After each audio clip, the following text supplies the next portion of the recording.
శివాపురం అనే గ్రామంలో శివుడనేవాడు ఉండేవాడు. వాడు 16వ ఏట తండ్రి చనిపోయాడు. శివుడు తెలివైనవాడు, కానీ వట్టి సోమరిపోతూ. ఒకనాడు వాడి తల్లి వాడితో ఇలా అంది: నాయనా శివ, నువ్వు పొలం సంగతి పట్టించుకోకపోతే అది బీడు పడిపోతుంది. మనకు రోజు గడవడమే కష్టమవుతోంది కదా నాయనా, కాస్త ఆలోచించు అన్నది ఆ అమ్మ. దీనికి శివుడు విసుగ్గా: అబ్బా, పొలం పొలం పొలం, ఎండనక వాననక పొలం గట్లంట తిరగడం నా వల్ల కాదమ్మా. ఇంకేదైనా పని చేద్దామంటే మనకిచ్చేవాడు ఎవడున్నాడు? ఛీ, ఇది ఊరు కాదే, వల్లకాడు అంటూ విసుగ్గా ఇంట్లోంచి బయలుదేరి తాను ఎక్కడికి పెడుతున్నది ఆలోచించకుండానే బాగా చీకటి పడే వేళకు దూరంగా ఉన్న అడవి చేరాడు. ఆసరికి వాడు కాళ్ళు పీకడంతో వాడొక చెట్టు కింద ఉస్సూరుమంటూ కూర్చున్నాడు. ఇప్పటి స్థితి తలుచుకుంటే వాడికి ఏడుపొచ్చింది. ఏపులో పిశాచమో వచ్చి మింగేస్తే అన్ని కష్టాల నుంచి విముక్తి కలుగుతుంది అనుకున్నాడు వాడు. ఆ మరుక్షణంలో చెట్టు వెనక నుంచి ఈ దగ్గరలో పులి లేదు, నేనున్నాను అన్న మాటలు శివుడికి వినిపించాయి.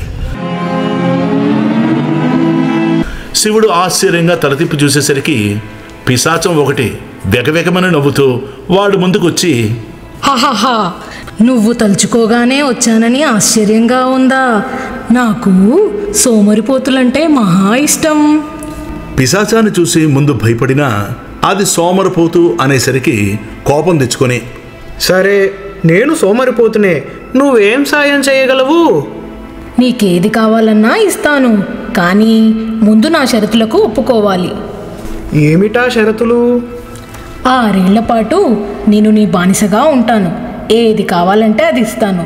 నువ్వు రాజభోగాలు అనుభవించవచ్చు, కానీ 6 ఏళ్ళు మాత్రమే అంది పిశాచం రహస్యం చెబుతున్నట్లు. మరి ఆ తరువాత అని అడిగాడు. శివుడు ఇందులో ఏదో మోసం ఉందని అనుమానిస్తూ: ఆ తర్వాత నాకు నువ్వు బానిసగా నీ జీవితాంతం ఉంటావు. నిన్ను నాతో తీసుకెళ్తాను. అయితే ఈలోగా నువ్వు చెప్పిన పని ఏదైనా నేను చేయలేకపోతే మాత్రం మన ఒప్పందానికి నువ్వు కట్టుబడనవసరం లేదు. నీ దారి నీది, నా దారి నాది. ఇందుకు ఇష్టమైతేనే చెప్పు అన్నది పిశాచం. శివుడు పిశాచం పెట్టిన షరతుకు ఒప్పుకున్నాడు. మరుక్షణం వాడి జేబులు బంగారు నాణాలతో నిండిపోయాయి. నీకెప్పుడు ఏది కావాలన్నా నన్ను తలుచుకో అని చెప్పి పిశాచం మాయమైపోయింది. శివుడు ఇంటికి వెళ్ళి జరిగినదంతా తల్లితో చెప్పి బంగారు నాణేలు ఆమెకు చూపాడు. ఆమె వాడు పిశాచానికి బానిసైపోతున్నాడన్న భయంతో శోకాలు పెట్టి ఆ ఒప్పందాన్ని రద్దు చేసుకోమంది. అందుకు శివుడు ఒప్పుకోలేదు. ఆమె పట్టరాని కోపంతో వాడిని ఇంటి నుంచి బయటికి నెట్టి తలుపులు మూసేసింది. శివుడు అడవికి పోయి పిశాచాన్ని తలుచుకున్నాడు. అది కనిపించగానే: నేను ఈ ప్రాంతం వదిలి అడవిలో మరొక చోట ఉండదలిచాను. నాకొక చక్కని భవనం, పనులు చేసేందుకు దాసులు, ఒక భోషాణం నిండుగా బంగారు నాణేలు కావాలి అన్నాడు. పిశాచం క్షణాల మీద వాడు కోరినవన్నీ సమకూర్చింది. వాడు 1 నెల రోజుల పాటు అన్ని సుఖాలు అనుభవిస్తూ కాలం గడిపి మరొకసారి పిశాచాన్ని తలుచుకున్నాడు. అది రాగానే: నేను అడవిలో తిరగడానికి ఒక ఏనుగు, 4 గుర్రాలు కావాలి. పిశాచం వాటిని తెచ్చి శివుడికి అప్పగించింది. మరొక 1 నెల గడిచాక వాడు పిశాచాన్ని తలుచుకుని అది కనబడగానే: ఈ అడవిలో దోపిడీ దొంగలు తిరుగుతున్నారని నా అనుమానం. నా భవనాన్ని కాపలా కాసేందుకు పెంపుడు కుక్కల్లా ఉండే 6 పులులు కావాలి అన్నాడు. పిశాచం వాటిని తెచ్చి భవనం ముందు కట్టివేసింది. మరొకసారి వాడు పిశాచాన్ని తన భవనం చుట్టూ 20 అడుగుల ఎత్తైన గోడ కట్టమన్నాడు. దాపులున్న పెద్ద చెట్లను పీకి దూరంగా పాతమన్నాడు. భవనానికి తూర్పుగా పడి ఉన్న బండరాలను ఎత్తి కొండ శిఖరం మీద పెట్టి రమ్మన్నాడు. ఈ పనులతో విసిగిపోయిన పిశాచం వాడితో: ఓరి బాబోయ్, నువ్విలా పీడిస్తావని తెలిస్తే నీ ఛాయలకు కూడా వచ్చేదాని కాదు. సరే, చూస్తూ ఉండు, నువ్వు నా బారిన పడకపోవు. అప్పుడు నిన్ను సలసలా కాగే నూనెలో వేసి తర్వాత ఎర్రగా కాలే పెనం మీద వేయిస్తాను. అప్పుడు నేను నిన్ను ఒకేసారి తినేస్తాననుకో, కానీ పదునైన కత్తితో ముక్కలు ముక్కలుగా కోసి 6 నెలల పాటు ఉదయం సాయంత్రం ఫలహారంగా తింటాను అన్నది పళ్ళు కొరుకుతూ. సర్లే, నేను నీకు చిక్కినప్పుడు కదా చూద్దాంలే అని నవ్వేశాడు శివుడు. ఇలా 1 సంవత్సరం, 2, 3, 4, 5 సంవత్సరాలు గడిచిపోయాయి. పిశాచానికి శివుడు ఏ పని చెప్పినా క్షణాల మీద చేసేది. 6వ సంవత్సరం రాగానే శివుడికి బెంగ పట్టుకుంది. తను చేసిన తప్పు తెలిసొచ్చింది. ఆఖరి రోజు రాత్రి శివుడు తెగని ఆలోచనలతో భవనం నుంచి బయలుదేరి దాపుల్లున్న కొలను గట్టును కూర్చున్నాడు. కొలనులో ఉన్న కప్పలు బెకబెకమంటూ అరుస్తున్నాయి. వాటిలో ఓ కప్ప నీడలోంచి ఎగిరి వాడి మీదకు దూకి వాడు త్రుళ్ళిపడి లేవబోయేంతలో కొలంలోకి గెంతేసింది ఆ కప్ప. ఇది జరిగిన మరుక్షణంలో శివుడికి మెరుపులా ఒక ఆలోచన వచ్చింది. ఆహా అంటూ లేచి నిలబడి, ఓ పిశాచమా, ఒకసారి ఇటురా అంటూ కేక పెట్టాడు. పిశాచం చెట్ల కొమ్మల్లోంచి వాడు ముందుకు దూకింది. ఓ పిశాచమా, నేనిప్పుడు చెప్పబోయే పని నువ్వు చేయాలి. సరే చేస్తాను. మన ఒప్పందం ప్రకారం 6వ సంవత్సరం ముగిసేందుకు ఒక్క అరగంట కాలమే ఉంది.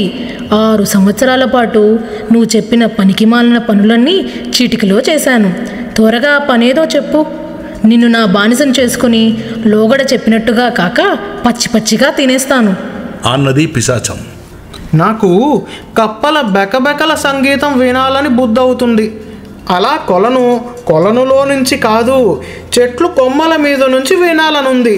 నువ్వు కొలనులో ఉన్న కప్పలన్నిటినీ కొమ్మల మీదకి చేర్చి వాటి స్వరతాళ మాధుర్యాలను నాకు వినిపించు అన్నాడు శివుడు. పిశాచం శివుడికేసి కళ్ళరి చేసి, ఇంకా నయం, కప్పల సంగీతం కాదు, కాకుల బృందగానం వినాలని చెప్పలేదు. ఇది పుట్టరాని బుద్ధిరా, చావు తెలివి అంటూ గాలిలో పల్టి కొట్టి కొలంలో బుడుంగుమంటూ మునిగి చేతికి దొరికిన కప్పల్ని చెట్ల కొమ్మల మీదకి చేర్చింది. పిశాచం మళ్ళీ కొన్ని కప్పల్ని పట్టేందుకు కొలంలోకి దూకేలోగా చెట్ల కొమ్మల మీద కప్పలు కింది కొలంలోకి దూకేశాయి. పిశాచం కోపంతో కీచుకీచుమని అరుస్తూ కొలంలోని కప్పల్ని కొమ్మల మీదకి చేర్చడం, అవి మరుక్షణంలో కొలంలోకి దూకడం, ఇలా అరగంట కాలం గడిచిపోయింది. శివుడు ఉత్సాహంగా, మన ఒప్పందం ప్రకారం నేను చెప్పిన పని నువ్వు చేయలేకపోయావు. 6 ఏళ్ల గడువు కూడా ముగిసింది.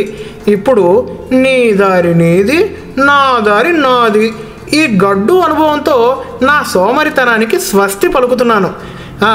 ఇంటికి పోయి హాయిగా పొలం పనులు చేసుకుంటూ నా కన్న తల్లిని కూడా బాగా చూసుకుంటాను అంటూ అక్కడి నుంచి బయలుదేరాడు శివుడు. పిశాచం శివుడికేసి కొరకొరా చూస్తూ, అవురా సోమరిపోతూ, ఎంత గడుసువాడనిపించావురా నువ్వు. ఇక చచ్చినా నేను సోమరిపోతుల జోలికి పోనే పోను అంటూ ఎగిరి అడవిలో మరో ప్రాంతానికి వెళ్ళిపోయింది ఆ పిశాచం. కాబట్టి పిల్లలు, మనం సోమరితనాన్ని పక్కన పెట్టి ఏదో ఒక పని చేసుకుంటూ చక్కగా చదువుకుంటూ అమ్మా నాన్నల్ని సేవించుకుంటూ హాయిగా కాలం గడిపితే జీవితం చాలా బాగుంటుంది. ఇలాంటి చిక్కులు ఎప్పుడూ రావు. ఈ వీడియో మీకు నచ్చినట్లయితే లైక్, షేర్, సబ్స్క్రైబ్ చేయండి. మా ఛానల్ని ఆదరించండి.